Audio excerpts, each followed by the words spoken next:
Warahmatullahi wabarakatuh. Sana sedonyo balik ada di vlog Adim. Kini di vlog Adim sedang di jalan menuju ke Padang untuk menghadiri acara Ikas Mantri di Gor Prayoga Padang. Jadi rencana tadi berangkat jam 8, kilonya ini jam 10 lah. Dari malam soalnya dia ada edit video kan. Jadi ikuti taruh ikut supaya di Padang.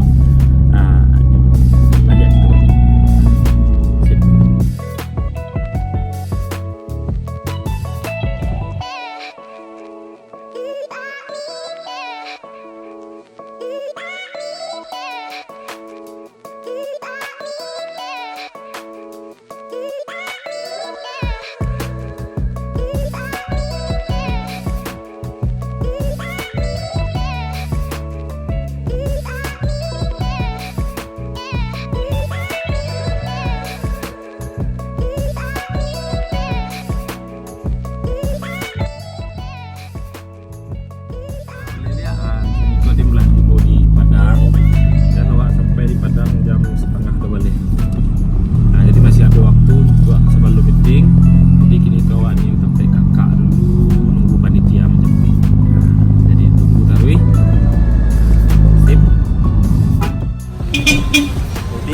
Lah sampai di Lamun Ombak.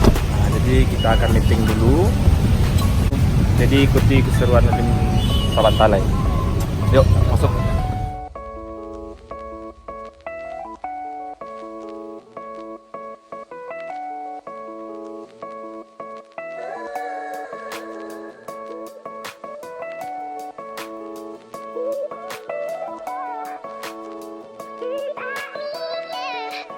Jadi kita lah siap meeting, lagi ngece kan. Jadi selama Adim di Padang, Adim sama Bang Yudi kok. Jadi ikuti terus, Biko Adim sambung di hotel. Jadi malah tiba di hotel. Mari kita istirahat dan kita lanjut nanti di Jackson. 2,000 years later. Jadi kini lah sampai di Gor Prayoga untuk Jackson. Jadi mari kita masuk untuk macam lihat Jackson. Yuk. Belakang Dim. Ya, di belakang tadi muka ramai.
show tadi, lah siap nyanyi tadi, Ikas Mantri dan penonton mantap banget, wah pecah sadunya tadi.